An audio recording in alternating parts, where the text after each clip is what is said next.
Bitcoin qui franchit les 38 000 $, les 39 000 $, les 40 000 $, les 41 000 $ et qui s'apprête à franchir les 42 000 $ au moment où je vous parle. Il y a une semaine à peu près, au dernier épisode du Récap Crypto, on était aux alentours des 37 000.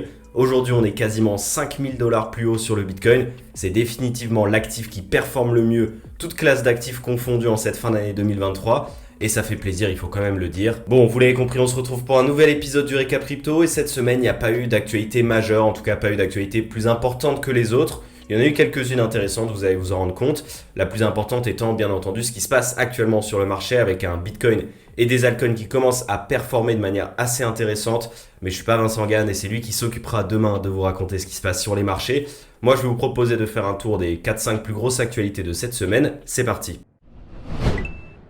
Bon, on commence avec une note qui n'est pas forcément très positive, mais on va parler des hacks de crypto et de la Corée du Nord. Pour ceux qui suivent un petit peu ce qui se passe dans l'écosystème depuis maintenant quelques années, vous le savez, il n'est pas rare de voir que tel ou tel hack est souvent lié à des groupes de cybercriminels qui, eux, sont associés au régime de Pyongyang, notamment le fameux groupe Lazarus. Eh bien, cette semaine, la société Recorded Future a publié une étude qui met en lumière les activités du pays et d'après eux, il y a eu 3 milliards de dollars de crypto qui ont été volés et qui sont attribués à la Corée du Nord depuis 2017. Et ne serait-ce que sur l'année 2022, leurs données révèlent que 50% des cryptos qui ont été volés sont issus de hacks qui ont été perpétués par des groupes criminels nord-coréens. Alors oui, 3 milliards de dollars, c'est énorme et c'est des chiffres qui peuvent faire pâlir certaines personnes et surtout donner du grain à moudre à ceux qui ont envie de taper sur l'écosystème des cryptos.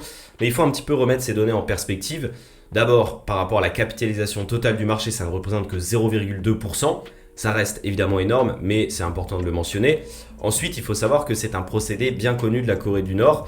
C'est un pays qui n'est pas extrêmement riche et qui utilise souvent ce procédé-là pour se financer.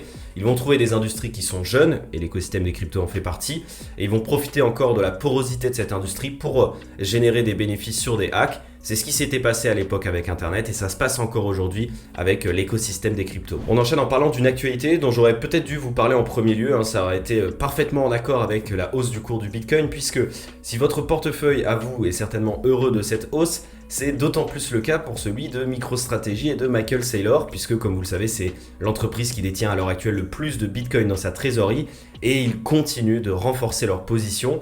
On a appris cette semaine que MicroStrategy a racheté environ 17 000 bitcoins, ce qui porte le compte total des bitcoins qu'ils détiennent en trésorerie à environ 175 000 bitcoins. C'est énorme évidemment. Alors plus précisément, ils détiennent 174 530 BTC qui sont évalués à plus de 6,3 milliards de dollars avec un prix d'achat moyen de 30 252 $ par bitcoin, ce qui représente donc un joli bénéfice de plus de 1,1 milliard de dollars pour MicroStrategy et qui est aussi un joli pied de nez de la part de Michael Saylor à tous ceux qui jugeaient sa stratégie comme étant complètement insensée, risquée, voire même destructrice pour son entreprise, lui qui a toujours cru en l'avenir de Bitcoin et en fait que ça pouvait représenter une excellente réserve de valeur à l'avenir. Est-ce que vous vous souvenez de cette vidéo que je vous avais proposée sur l'airdrop de Starknet ? Eh bien, j'espère que ceux qui l'ont suivi vont bientôt pouvoir être potentiellement récompensés. En effet, on a eu beaucoup plus d'informations cette semaine sur les critères de l'airdrop de Starknet. Et vous allez voir d'ailleurs, c'est assez intéressant comment ça s'est passé. C'est pas très conventionnel. En effet, cette semaine, il y a eu un utilisateur qui est malencontreusement tombé sur une page d'un site internet de Starknet qui n'était pas censé être public et sur lesquels étaient révélés justement les différents critères pour cet airdrop de token STRK, le token de Starknet.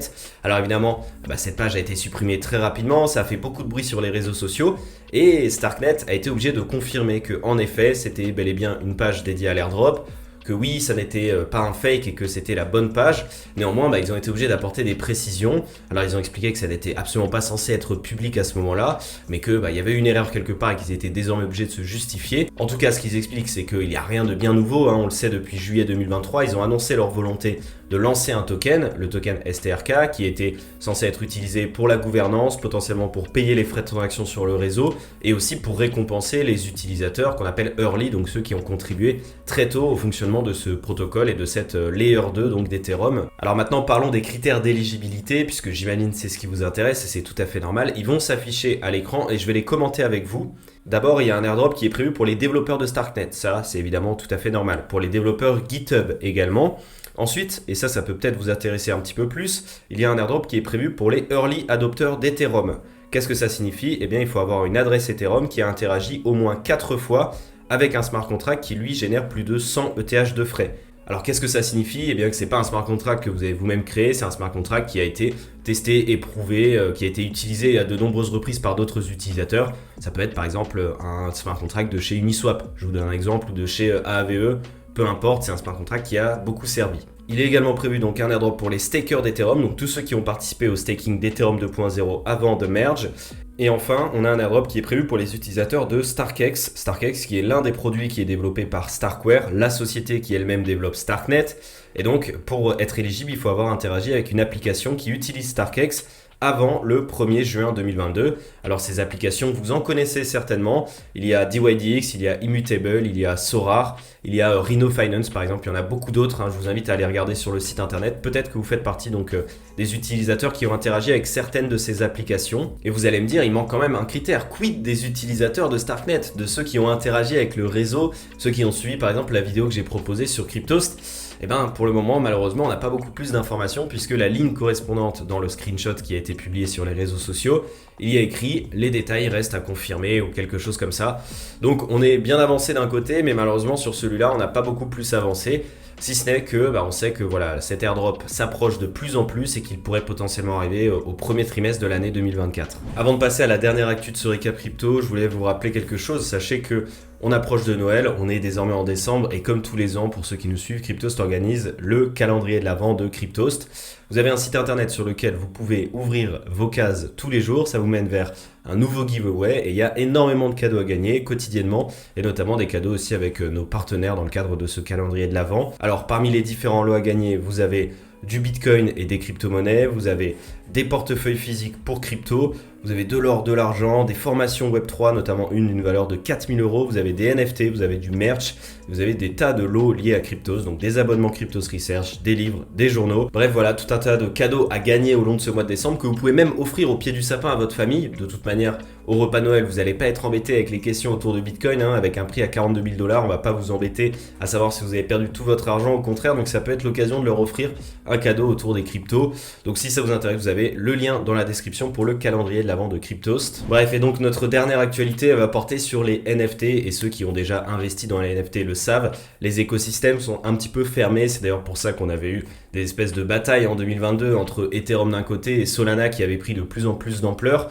Et la raison elle est simple, c'est que comme sur n'importe quelle blockchain, il faut un wallet pour interagir avec un écosystème et que même si on a des plateformes, des marketplaces de NFT comme OpenSea ou Magic Eden qui permettent de réunir toutes ces collections en un seul et même endroit, il faut quand même plusieurs wallets différents pour interagir avec ces différents écosystèmes. Et c'est là tout le problème que Magic Eden souhaite résoudre et c'est l'actualité de cette semaine. Magic Eden a annoncé sa volonté de créer son propre wallet Web3 qui réunirait tous ces écosystèmes et qui permettrait aux investisseurs de détenir leur NFT à un seul et même endroit. Pour le moment, on n'a pas beaucoup plus d'informations sur ce portefeuille, si ce n'est qu'il va être multi-chaîne, donc c'est tout l'intérêt de l'outil, et ensuite qu'il sera disponible en tant qu'extension de votre navigateur, d'abord sur Google Chrome, puis ensuite sur Safari. Et pour l'heure, ce nouveau portefeuille de Magic Eden n'est ouvert qu'à une sélection d'utilisateurs qui peuvent le tester en avant-première, et vous pouvez vous inscrire d'ailleurs sur la liste d'attente si ça vous intéresse. En tout cas, c'est intéressant de voir ce qui se passe du côté des NFT, non pas seulement des collections, mais aussi des marketplaces. On a eu longtemps l'hégémonie d'OpenSea qui générait la majorité des volumes en 2021. Puis avec Solana, on a eu la montée en puissance de Magic Eden. Et récemment, il y a quelques mois, Blur qui a explosé et qui a accaparé une bonne partie des volumes aussi des NFT sur Ethereum. Et on voit que Solana continue d'essayer de tirer son épingle du jeu, notamment avec plein de nouveautés. Et ce wallet en fait partie. Et c'est intéressant aussi de voir que Magic Eden s'est positionné rapidement et très tôt sur les NFT ordinals sur Bitcoin. Donc voilà, il y a une espèce de bataille qui se mène entre ces différentes plateformes et c'est très intéressant à suivre. Voilà, c'est la fin de cet épisode du Récap Crypto. J'espère qu'il vous aura plu. N'hésitez pas à nous le dire dans les commentaires. N'hésitez pas également à vous abonner à cette chaîne YouTube, à liker la vidéo et à suivre aussi les réseaux sociaux de Cryptost et mes propres réseaux sociaux si vous appréciez le contenu que je produis sur Cryptost. Tous les liens sont dans la description. Je vous souhaite de passer une excellente semaine et je vous dis à très vite sur Cryptost.